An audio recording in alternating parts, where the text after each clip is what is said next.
우리로 하여금 보라고 주님이 말씀하시는 것입니다. 우리 28절 말씀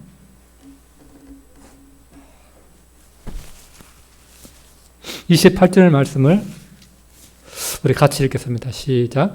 나는 너희에게 이르노니 음욕을 품고 이자를 보는 자마다 마음에 이미 간음하였느니라. 아멘. 아마 제가 생각하기에 어린아이들을 제외하고 이 말씀을 읽는 모든 남자들은 양심에 손을 얹고 말하라고 하면 저를 포함해서 한 명도 이 간음죄에 자유로울 사람이 없을 것입니다. 그래서 이 마음에 음욕을 품는 자는 다 간음을 했다 라고 하는 그런 예수님의 그 선언, 예수님의 그 말씀을 우리가 읽거나 들으면서 조금 억울하다라고 하는 그런 생각을 남자들이 할지도 모르겠습니다. 아니 내가 무슨 뭐 실제로 바람을 피운 것도 아니고 누군가를 뭐 손으로 만지고 성추행한 것도 아니고 손 한 번 안 잡아보고 그 몸에 손가락 하나 안 댔는데 나를 그냥 봤다는 그런 마음에 그런 어떤 그런 약간 이상한 마음을 품었다는 그것만으로 그렇게 간음했다라고 성범죄자 취급을 할 수가 있나? 세상에 또 엉덩이를 흔들면서 옷 야하게 입고 유혹하는 그러한 어떤 여성들도 많고, 그리고 영화나 드라마에 그러한 음란 마귀가 역사하는 야한 장면들이 얼마나 많은데 잠시 그런 마음의 유혹을 받았다고 해서 나를 성범죄자로 몰아가는 것은 너무하지 않는가? 이쁜 여자 보고 그런 생각하는 게 남자의 본능 아니냐? 이렇게 항변할 수도 있습니다. 또 그리고 왜 남자만 문제를 삼습니까? 남자만 뭐 그런 마음을 가집니까? 여자들도 음란한 생각하고 여자들도 바람피고 간음할 수 있는 거 아닙니까? 어떻게 보면 참 그럴듯한 그런 항변이기도 합니다. 더구나 29절 30절 말씀 읽어보면 더더욱 좀 예수님의 이 정죄가 가혹하다는 생각이 듭니다. 우리 29절 30절 말씀 같이 읽습니다. 만일 내 오른눈이 너로 실족하게 하거든 빼어내버리라.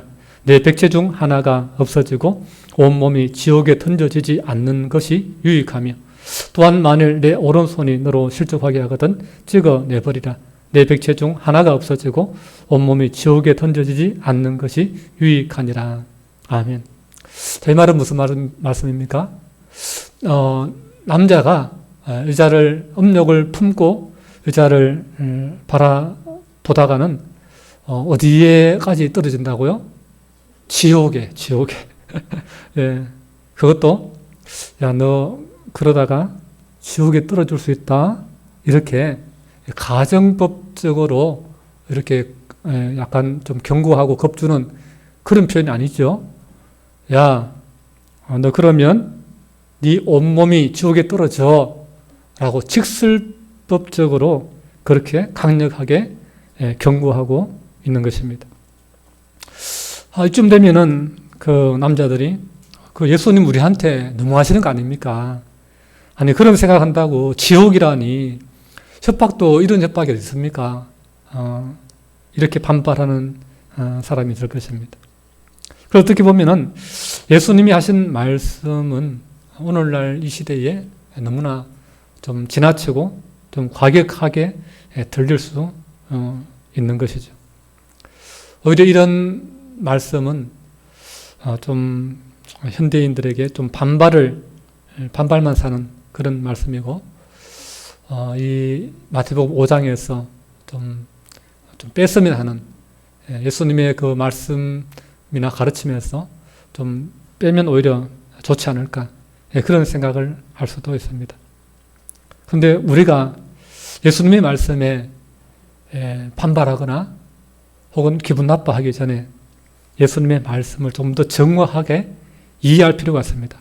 그리고 그 당시의 시대적 배경과 더불어서 이 말씀을 가르치신 예수님의 진짜 의도가 무엇인지 우리가 묵상해 볼 필요가 있습니다.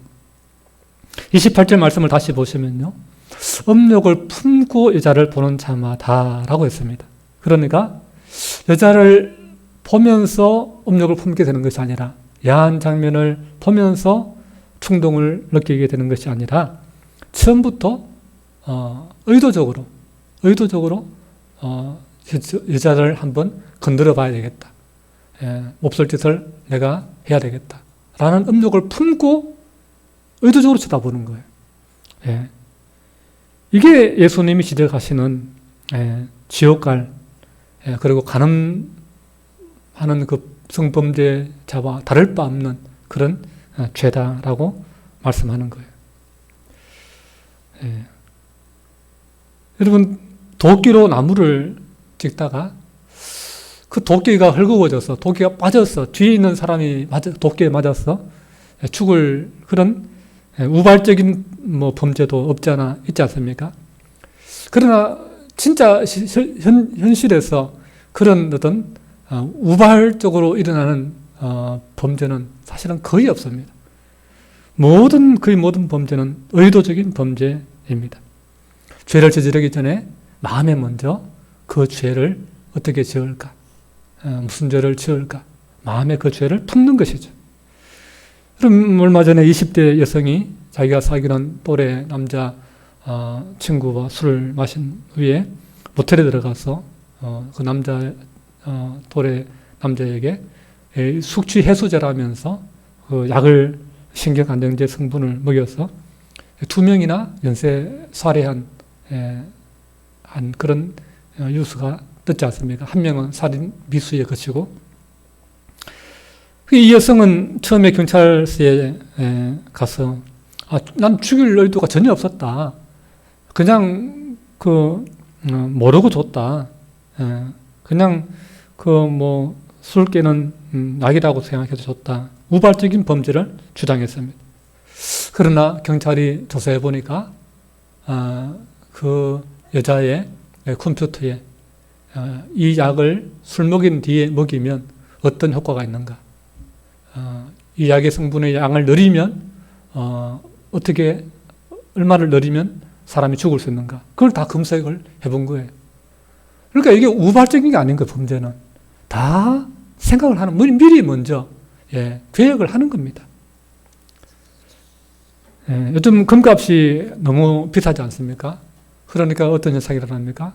가짜금을 만들어서 파는 사람이 있는가 하면 또 금을 훔치는 그런 사람들도 있지 않습니까? 이런 사람들 사기를 치거나 도둑질을 하거나 갑자기 우발적으로 합니까? 아니죠. 그걸 하기 전에 마음에 이미 수없이 그 훔칠 생각을 하는 겁니다.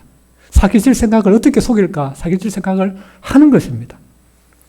그래서 이 생각을 멈춰야 하고 이 생각을 버려야 하는 것이죠. 지난주에도 잠시 말씀드렸습니다만은 지금 미국의 정재계에서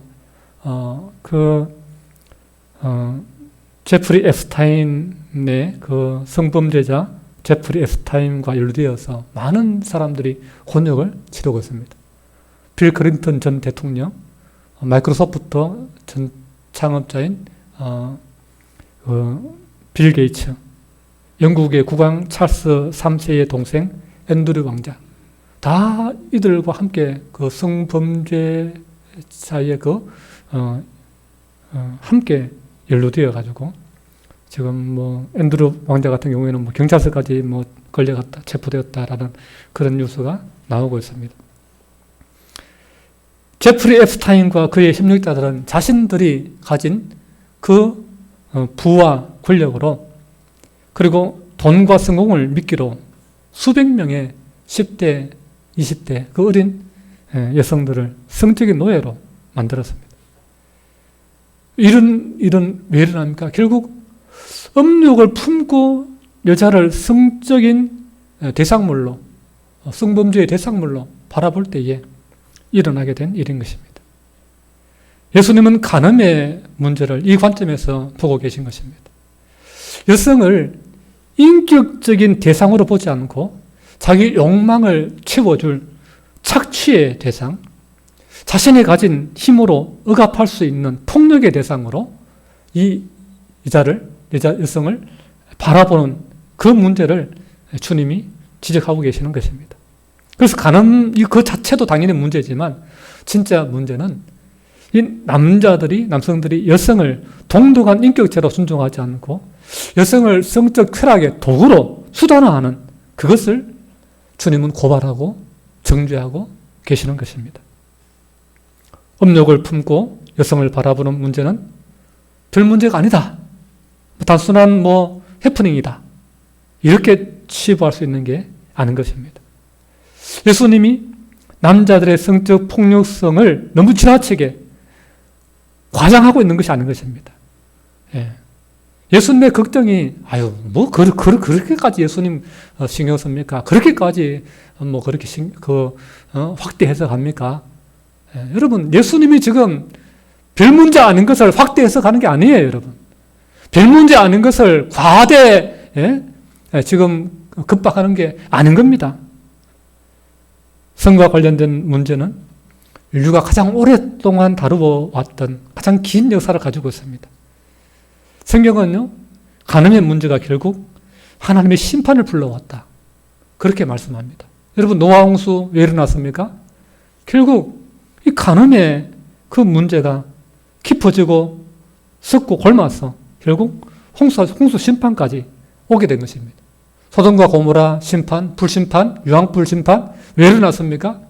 결국 여성에 대한 성적인 어떤 그런 음욕을 품고 성적인 그 충동을 차지하지 못함으로 말미암아 그 성이 멸망받아 마땅한 유황불에 심판받는 그러한 성이 된 것입니다. 여러분, 사사기를 읽어보면 베냐민 지파와 나머지 11지파가 전쟁을 합니다.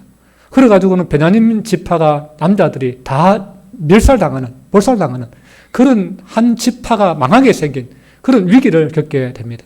왜 그런 베냐민 지파가 남자들이 그렇게 11지파의 집단 그 폭력 속에 전쟁 가운데 몰살당하게 됩니까? 간음의 문제예요. 베냐민 지파의 그 남자들이 그 레위인의 첩을 강간하고 살해해버린 겁니다. 그리고 하나님 그것을 간과하지 않으시는 거예요. 그 문제를. 여러분, 간음의 문제는요, 수많은 폭력을 낳는 거예요. 간음으로 끝나는 게 아니에요. 가정을 파괴하는 거예요. 한 여자의 인생을 짓밟아버리는 거예요. 딸 가진 부모라고 한다면 어찌 그것을 가볍게 여길 수 있겠습니까?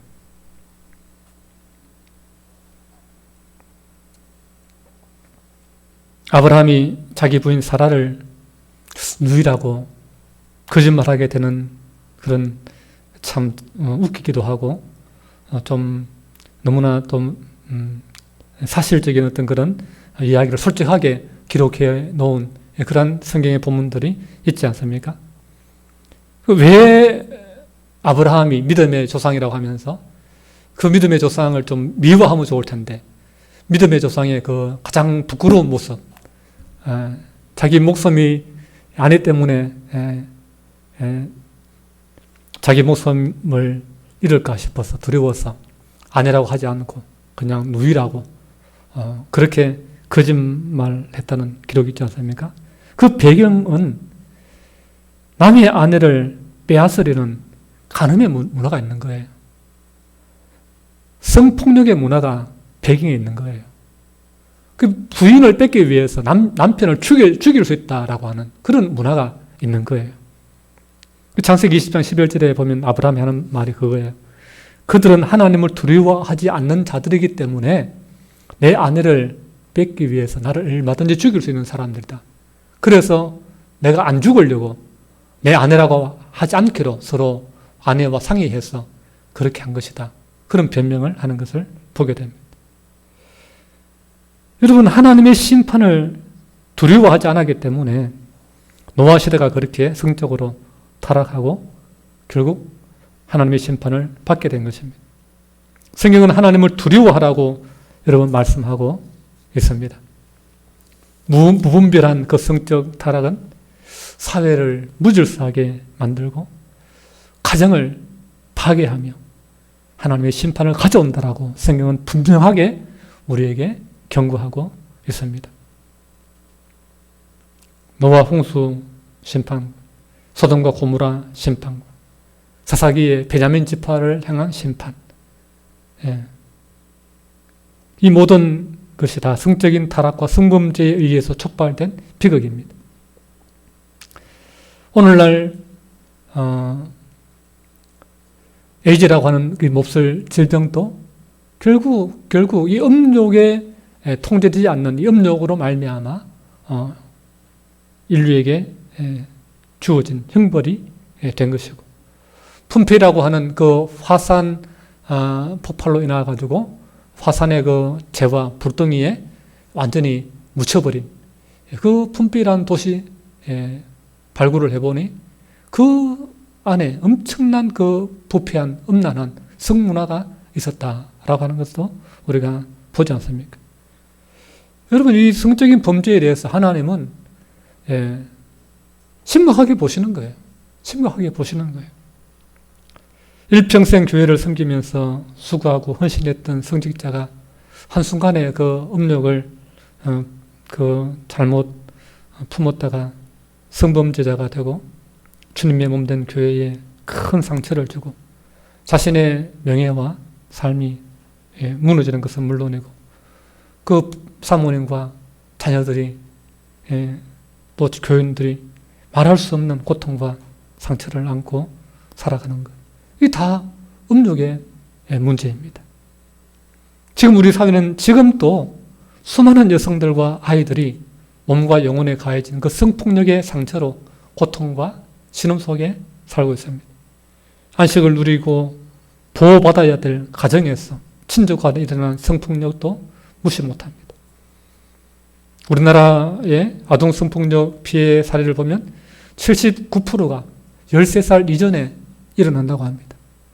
그러니 음욕을 품고 여성을 성적인 수단으로 바라보는 그것이 어찌 가벼이 넘길 수 있는 문제인 것입니까? 어찌 지옥에 간다고 경고를 안 할 수가 있겠습니까? 이런 미국이나 유럽 같은 선진국 역시 예외가 아닙니다. 미국 FBI 자료에 따르면 미국에서 경찰에 보고된 강간 사건이요, 2024년 한 해에만 12만 7,527건입니다. 예. 단순 성추행 이런 거 다 빼고 강간 범죄만 경찰에 신고된 강간 범죄만 이렇게 많은 겁니다. 프랑스 내무부 통계에 따르면 2024년 한 해 동안 12만 2천 명 이상의 성범죄 피해자가 등록되어 있고, 영국의 2025년 3월 말까지 1년간 경찰에 기록된 성범죄 건수는 20만 9,079건입니다. 여러분, 가장 여성의 인권이 신장되었고 여성의 권리가 확보되었다라고 하는 이 현대사회 속에서도, 그리고 가장 선진국에서도 그런 엄청난 성적인 범죄가 일어나고 있는데, 하물며 남미, 아프리카, 중동, 아시아, 말할 것도 없는 것이죠.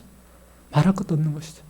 더구나 2000년 전에 그 고대 사회 속에서 남성 우월주의, 남성 군의주의가 만연하던 그러한 시대.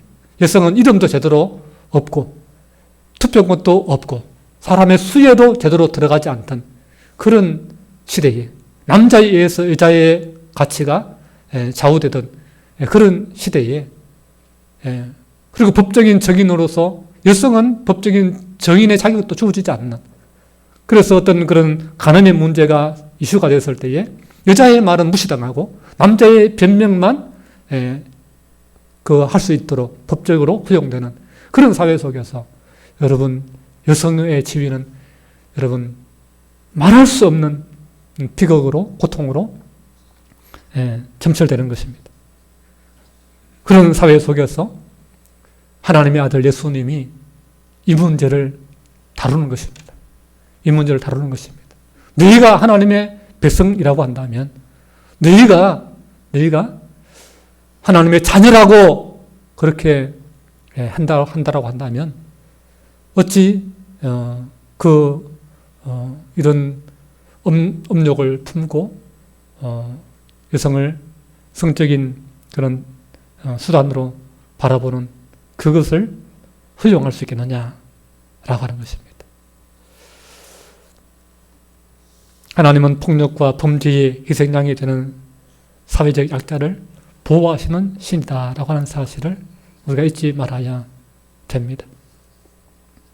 하나님을 아버지로 부르는 하나님의 자녀라고 한다면 우리가 예수님의 그 십자가 희생과 나를 위해서 자신을 내어주는 그 십자가 보혈의 은혜를 덧입고 우리가 구원받은 자, 하나님의 나라 그 영원한 천국에 들어가기를 소망하는 자라고 한다면 자신의 욕망을 위해 약자를 수탈하고 억압하고도 그게 마치 아무런 별 큰 죄가 아닌 것처럼 죄를 합리화하려고 하는 그런 불의한 자가 되어서는 안 된다라고 오늘 성경은 우리에게 말씀하고 있는 것입니다.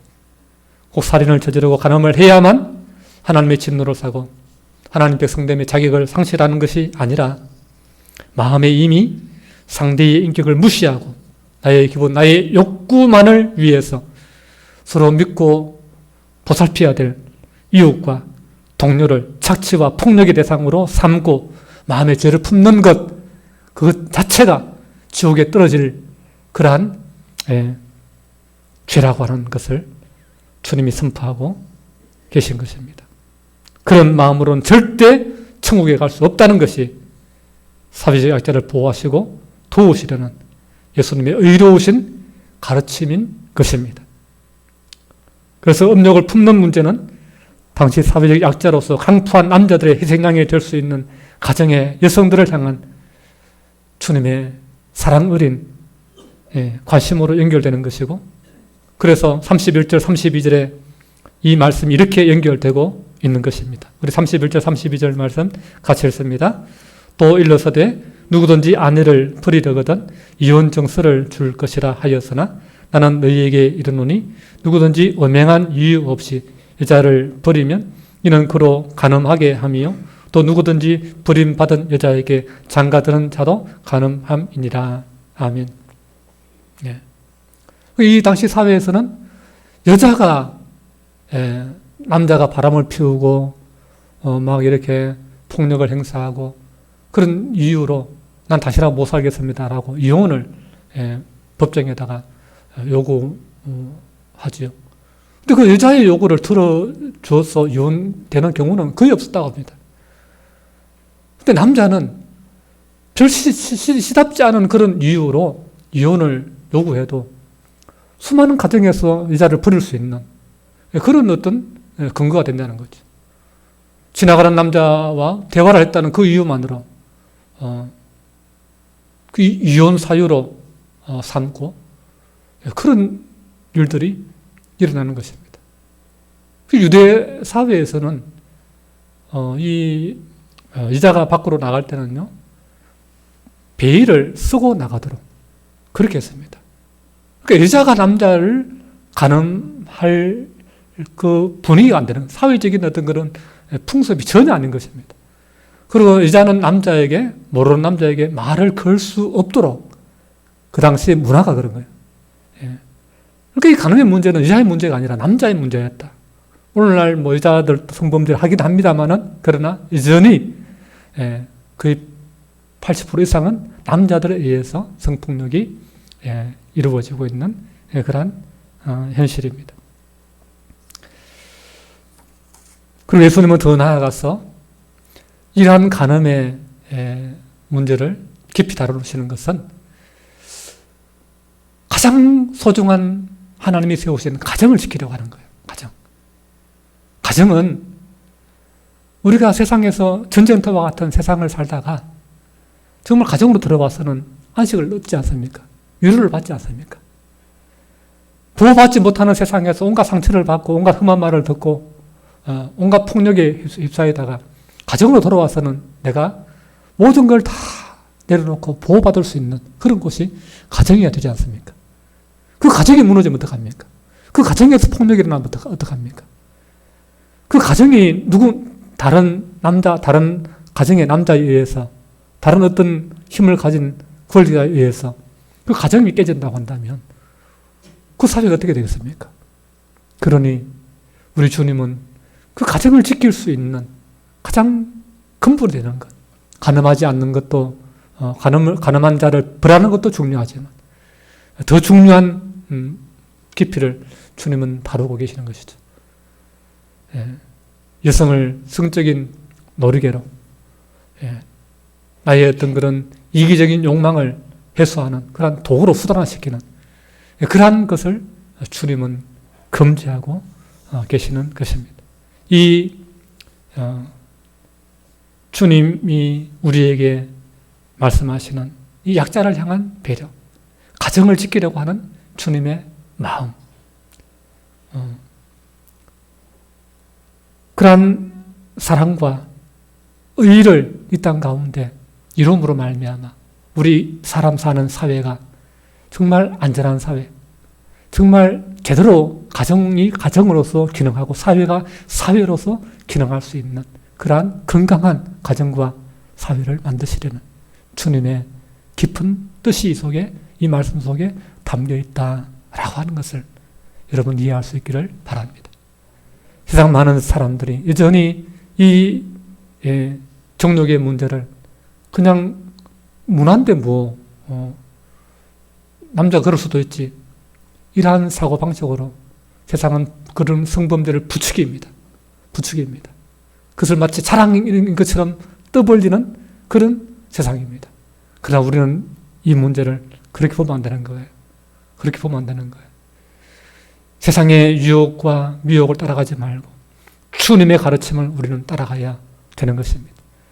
우리의 부패한 마음을 하나님의 십자가 앞에 내어놓고 주님, 내가 죄인입니다. 이러한 세상의 문화 따라가지 않고 주님이 옳습니다. 주님 말씀대로 우리의 가정에, 우리의 자녀들 가운데에 주님이 우리의 말씀대로 살아서 주님 말씀대로 우리의 가정이 보호받고 우리의 가정이 안식처가 되고 우리의 딸들이 안전한 사회가 되는 그런 민족과 나라, 그러한 가정, 그러한 믿음의 승리가 오늘 우리 가정과 우리 교회와 우리 이 사회 가운데 있는 하나님의 나라가 확장되는 그런 나라를 우리는 소망해야 될 줄로 믿습니다. 그러한 가정, 그러한 교회, 그러한 건강한 사회를 만들어갈 수 있는, 주님을 진짜 믿고 진짜 따르는, 진짜 천국의 길을, 하나님의 나라를 내 마음에 모시고 살아가는 그 자답게 그렇게 우리의 이 마음을 그렇게 정결하게 품는 저와 여러분 모두가 될 수 있기를 주님의 이름으로 축복합니다. 기도합니다. 좋으신 우리 아버지 하나님, 힘 있는 자가, 가진 자가 힘없고 가난한 자를 억압하고